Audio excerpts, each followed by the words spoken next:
Hello everyone, welcome to NTV. నేను మీ Ramya Chowdary. So NRIs నుంచి మనకి జనరల్గా చాలా క్వశ్చన్స్ వస్తున్నాయి. అసలు ఎన్ఆర్ఐస్ ఇండియాలో ఎలా ఇన్వెస్ట్ చేయాలి? సో దీని గురించి క్లారిఫికేషన్ ఇవ్వడానికి మనతో స్టూడియోలో ఉన్నారు ఫైనాన్షియల్ ఎక్స్పర్ట్ సాయిరామ్ గారు ఫ్రమ్ వెల్త్ వేగన్. సో వారితో మాట్లాడి అసలు ఎన్ఆర్ఐస్ ఇండియాలో ఎలా ఇన్వెస్ట్ చేయాలి అనేది క్లారిఫై తీసుకుందాం. హాయ్ అండి. నమస్తే అండి. నమస్తే అండి. సో ఎన్ఆర్ఐస్ నుంచి మనకి చాలా క్వశ్చన్స్ అయితే రేజ్ అవుతున్నాయి సార్. అక్కడ ఉండే వాళ్ళకి ఇన్కమ్ ఎక్కువ ఉంటుంది కంపారిటివ్లీ ఇండియా చూసుకుంటే.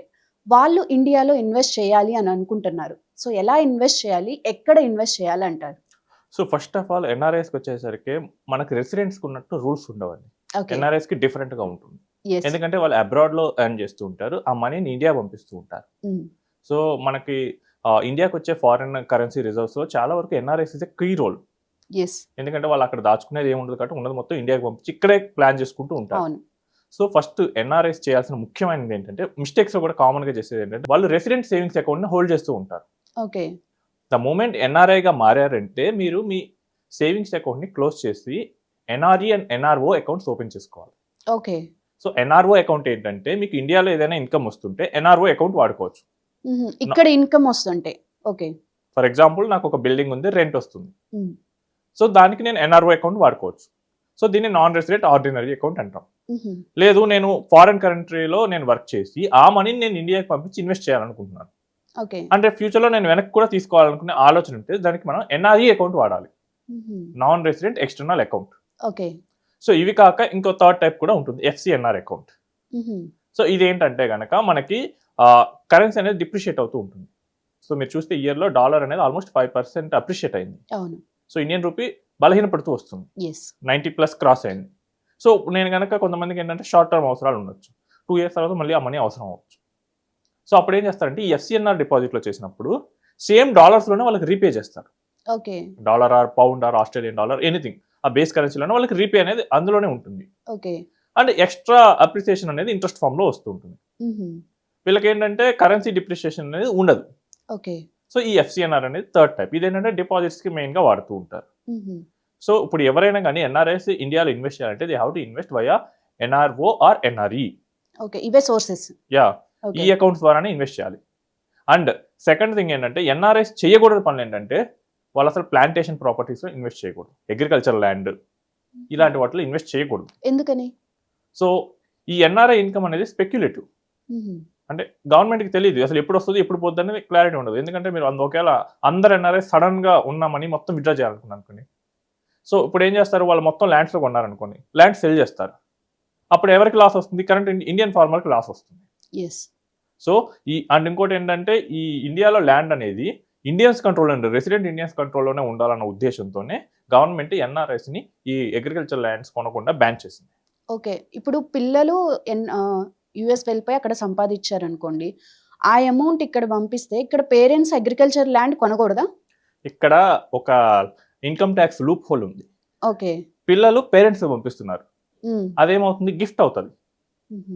Okay. And gift parents income అయిపోతుంది. ఇక ఓకే, ఆ మనీతో వాళ్ళు ఏమైనా చేసుకోవచ్చు. ఓకే, అది వ్యాలిడ్.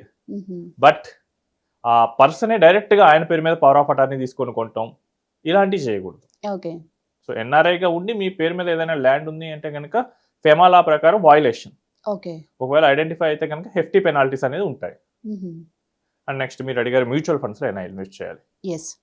అండ్ ఇక్కడ ఇంకొక కేటగిరీ కూడా ఉందండి. ఎన్ఆర్ఐస్తో పాటు మనకి ఈ మధ్య పాపులర్గా ఓవర్సీస్ ఇండియన్ కూడా వస్తుంది. ఈ ఓవర్సీస్ సిటిజన్ ఆఫ్ ఇండియా అంటే ఏంటంటే, చాలా మంది ఏంటంటే అబ్రాడ్కి వెళ్ళిన తర్వాత వర్క్ చేస్తానికి కన్వీనియన్స్ కోసం ఇండియన్ సిటిజన్షిప్ వదులుకుంటున్నారు. అవును. సో అక్కడ సిటిజన్షిప్ తీసుకుంటున్నారు. సో యుఎస్లో గ్రీన్ కార్డ్స్ ఇలాంటివన్నీ వీటి కింద వస్తుంటాయి. సింగపూర్, ఆస్ట్రేలియా ఇలాంటి వాటిలో జరుగుతున్నాయి, కెనడా. సో వీళ్ళ ఉద్దేశం ఏంటంటే, ఈ వీసా మీద వెళ్ళి వర్క్ చేస్తే కనుక వీసా ఎక్స్పైర్ అయితే రిటర్న్ రావాలి. సో అందుకని ఏం చేస్తున్నారంటే, వాళ్ళు ఇండియన్ సిటిజన్ వదులుకొని అక్కడ సిటిజన్గా మారుతున్నారు. అవును. వాళ్ళంటే 20-25 years వర్క్ చేసి వాళ్ళు కూడా రిటర్న్ టు ఇండియా ప్లాన్ ఉంటుంది. కాకపోతే ఏంటంటే వాళ్ళు ఓసీఐగా మారిపోతున్నారు, ఇక్కడ సిటిజన్షిప్ వదులుకొని అక్కడ సిటిజన్గా అవుతున్నారు. సో వీళ్ళకి ఎన్ఆర్ఐస్కి కలిపి ఇండియన్ మ్యూచువల్ ఫండ్లో అయితే ఎలా ఉంది, చేసుకోవచ్చు. కానీ ఇది కంట్రీ టు కంట్రీ స్పెసిఫిక్గా ఉంటుంది. సో మనం మెయిన్గా చూసుకుంటే 3 countries డివైడ్ చేస్తాం. First US, Canada, UK.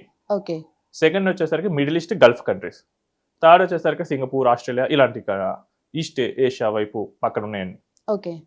So మీరు చూస్తే కనుక యుఎస్, కెనడా వాళ్ళకైతే హెఫ్టీ రిస్ట్రిక్షన్స్ ఉంటాయి. సో వాళ్ళు బెటర్ అన్ని మ్యూచువల్ ఫండ్స్ వాళ్ళని యాక్సెప్ట్ చేయవు, ఓన్లీ ఒక 10 అలా కంపెనీస్ మాత్రం యాక్సెప్ట్ చేస్తారు. ఓకే. సో ఇది ఎందుకంటే యుఎస్ గవర్నమెంట్ ఫ్యాట్కా అనే ఒక చట్టం తీసుకొచ్చింది. సో దీని ప్రకారం ఎవరైనా కానీ US tax resident dollars earn చేస్తే ఆ డాలర్స్ పక్క దేశాల్లోకి వెళ్ళి వేరే కంపెనీలో ఇన్వెస్ట్ అవ్వకుండా ఉండటానికి వాళ్ళు హెఫ్టీ ట్యాక్సెస్ పెట్టుకొచ్చారు. ఓకే. సో ఫర్ ఎగ్జాంపుల్ నేను ఒక యుఎస్ ట్యాక్స్ రెసిడెంట్ని, నేను డాలర్స్ సెండ్ చేస్తాను. వాళ్ళ ఉద్దేశం ఏంటంటే ఈ డాలర్ తిరిగి యుఎస్లోనే ఖర్చు అయిపోవాలి, వేరే కంట్రీకి వెళ్ళకూడదు. వేరే కంట్రీకి వెళ్ళి ఇన్వెస్ట్ చేస్తా అంటే వాళ్ళకి వచ్చే ఉపయోగం ఏం లేదు కదా.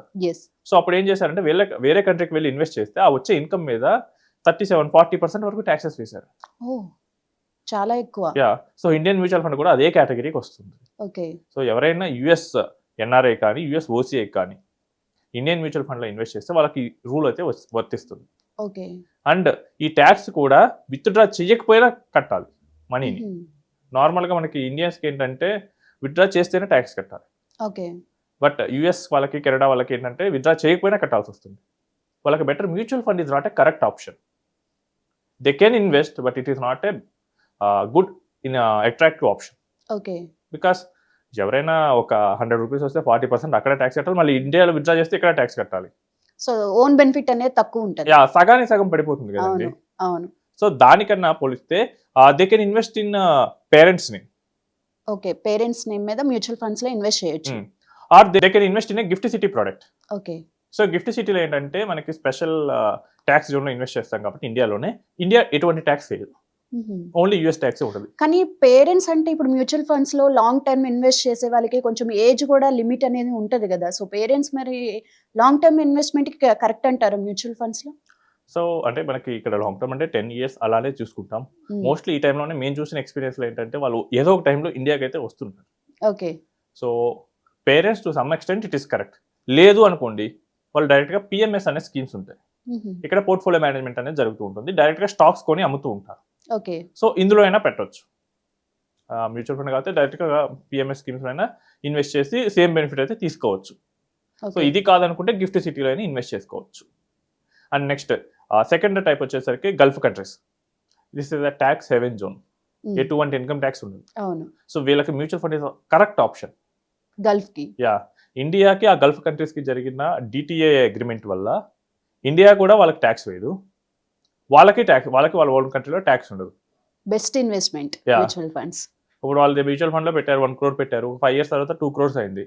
ఇండియా ట్యాక్స్ వేయదు, వాళ్ళు ట్యాక్స్ వేయదు, మొత్తం ట్యాక్స్ ఫ్రీ ఇన్కమ్. ఓకే. అదే యూఎస్ అయితే సగం కట్టాలి ట్యాక్స్. అవును. ఇండియా వాళ్ళైతే కనీసం 10% అయినా కట్టాలి. సో ఈ గల్ఫ్ కంట్రీస్ వాళ్ళకైతే కనుక mutual fund is the best option. వాళ్ళు కూడా డైరెక్ట్గా మ్యూచువల్ ఫండ్ కంపెనీకి వెళ్ళి ఇన్వెస్ట్ చేసుకోవచ్చు. ఓకే. నెక్స్ట్ థర్డ్ వచ్చేసరికి సింగపూర్, ఆస్ట్రేలియా ఇలాంటి కంట్రీస్ ఉంటాయి, సౌత్ ఆఫ్రికా. సో వీటిలో వచ్చేసరికి వాళ్ళ ఓన్ కంట్రీ అయితే ట్యాక్స్ వేస్తుంది. సో ఆ కంట్రీ ఏదైతే ఉందో వాళ్ళు ట్యాక్స్ వేయచ్చు, ఇండియా మాత్రం ట్యాక్స్ వేయచ్చు. ఓకే. సో వీళ్ళు కూడా రిక్వైర్డ్ ప్రూఫ్, సో వాళ్ళ కంట్రీలో ఉన్నట్టు అడ్రస్ ప్రూఫ్ చూపించేసి వాళ్ళు కూడా మ్యూచువల్ ఫండ్లో ఇన్వెస్ట్ చేయొచ్చు. ఓకే. అండ్ ఎన్ఆర్ఐస్ చేసేటప్పుడు ఏంటంటే ఒక డిఫరెంట్గా ఉంటుంది. వాళ్ళు విత్డ్రా చేసినప్పుడు ముందే ఇన్కమ్ ట్యాక్స్ కట్ చేస్తారు, బిఫోర్ ట్యాక్స్ కట్ అవుతుంది. యా. ఓకే. TDS కట్ అయిపోతుంది, ఎందుకంటే వీళ్ళకి ట్యాక్స్ ఫైలింగ్ చేయకుండా ఎగ్గొడితే అవును పట్టుకోవడం కూడా ఇక్కడ ఉంటారు కదా. అవును. సో ముందుకు జాగ్రత్తగానే వాళ్ళు TDS కట్ చేస్తారు. ఓకే. సో రెసిడెంట్ ఇండియన్స్కి అయితే ఆ TDS ఉండదు, బట్ ఎన్ఆర్ఐస్కి ఆ TDS ఉంటుంది. ఇది ఒకటే దృష్టిలో పెట్టుకొని ఇన్వెస్ట్ అనేది చేయాలి. ఓకే. ఇప్పుడు ఒక ఎన్ఆర్ఐ ఒక 10 lakhs మ్యూచువల్ ఫండ్స్ లో పెట్టాడు అనుకోండి, అదర్ కంట్రీలో ఉన్నప్పుడే. సో మిడ్ ఆఫ్ ది టైంలో ఇండియాకి రావాల్సి వచ్చింది. సో దాన్ని మళ్ళీ అక్కడే విత్డ్రా చేయాలా, లేకపోతే మనకి ఇండియా వరకు కంటిన్యూ చేయొచ్చు అంటారా? సో మనకి ఇక్కడ ఏంటంటే రెసిడెన్సీ స్టేటస్ అనేది ఇన్కమ్ ట్యాక్స్ ప్రకారం అతను ఎన్ని రోజులు ఈ కంట్రీలో ఉన్నారన్న దాని మీద ఆధారపడి ఉంటుంది. ఓకే. సో ఒక పర్సన్ కనుక ప్రీవియస్ ఫినాన్షియల్ ఇయర్లో more than 180 days ఉంటే కనుక then he will become a resident. Okay. So అంతేగాని జస్ట్ ఒకసారి వచ్చిపోతే నో ప్రాబ్లం అండి, అలాంటప్పుడు ప్రాబ్లం లేదు. బట్ ఏదైనా ప్రాబ్లం వల్ల 6 months కన్నా ఎక్కువ ఇండియాలో ఉంటే కనుక then he has to update his KYC. Okay. Mutual fund కంపెనీస్కి ఇన్ఫార్మ్ చేయాల్సి వస్తుంది. సో నేను ఇక్కడ 6 months కన్నా ఎక్కువ ఉన్నాను, నేను ట్యాక్స్ లా ప్రకారం నేను రెసిడెంట్ అయిపోయాను, so please update my tax status. So అప్పుడు వాళ్ళు చేస్తారు. మళ్ళీ ఒకవేళ మళ్ళీ అబ్రాడ్ వెళ్తే మళ్ళీ చేయాల్సి వస్తుంది సేమ్ ప్రొసీజర్, మళ్ళీ రివర్స్లో. ఓకే. నేను ఎన్ఆర్ఐగా మారిపోయాను, మీరు నా ఇన్కమ్ ట్యాక్స్ స్టేటస్ మార్చండి అని చెప్పి చేయాల్సి వస్తుంది. సో ఇది జస్ట్ ఒక ఆపరేషనల్ యాక్టివిటీ అండి, it will take just a day or 2 days. Okay documents అన్ని వస్తాయి. It is completely online process. Okay. So NRIs ఇప్పుడు మనకి చూసుకుంటే మీరు ఓపెన్ ప్లాట్స్ మీద ఇన్వెస్ట్ చేయడం కన్నా ప్లస్ అగ్రికల్చర్ ల్యాండ్స్ ఇలాంటి వాటికంటే మ్యూచువల్ ఫండ్స్లో కొన్ని కంట్రీస్ ఇన్వెస్ట్ చేసుకోవచ్చు అని చెప్తున్నారు. సో అదర్ దెన్ దట్ ఇప్పుడు ఆర్నమెంట్స్ ఉంటాయి, గోల్డ్ ఇలాంటి వాటిల్లో ఇన్వెస్ట్ చేయొచ్చు అంటారా? సో గోల్డ్ ఎక్కడైనా వాళ్ళు ఉన్న కంట్రీలో కూడా ఇన్వెస్ట్ చేసుకోవచ్చు. Okay. Gold is a global asset. Yes. So ఇండియాలోనే చేయాల్సిన అవసరం ఉండదు. వాళ్ళు ఏ కంట్రీలో ఉంటే ఆ కంట్రీలో తీసుకోవచ్చు. ఓకే. అండ్ దాని ప్రైస్ కూడా అక్రాస్ ద గ్లోబ్ సేమ్ గానే ఉంటుంది. అవును. సో ఈ కమోడిటీస్ మీద రిస్ట్రిక్షన్ ఏమీ ఉండదు. ఉండదు. So okay. They can buy the physical form, they can buy in financial form also. Okay. మనకి ఏంటంటే ఇండియాలో చేసే దాని మీదే మనకి రిస్ట్రిక్షన్ అనేది ఉంటుంది. ఓకే. మనకి ఇంతకుముందు చెప్పుకున్నట్టు ప్లాంటేషన్ తీసుకోలేము అండ్ అగ్రికల్చర్ ల్యాండ్స్ తీసుకోలేము. But they can buy commercial plots, okay. They can buy the houses. So ఇలాంటివన్నీ చేయొచ్చు. Only certain assets are restricted. Okay. అంటే కొన్ని కంట్రీస్కి రిస్ట్రిక్ట్ అయి ఉంటాయి. మళ్ళీ ఫర్ ఎగ్జాంపుల్ నేను ఆఫ్ఘనిస్తాన్లో ఉంటాను, నేను అన్నింటిలో ఇన్వెస్ట్ చేయలేను, బ్యాన్ చేస్తారు. పాకిస్తాన్లో ఉంటారు, మనం యాక్సెప్ట్ చేయం. సో కంట్రీ స్పెసిఫిక్గా ఉన్న రిస్ట్రిక్షన్స్ ఏంటో ఫాలో అయ్యి దాని ప్రకారం చేసుకోవచ్చు. ఎస్, థ్యాంక్ యూ అండి. యా.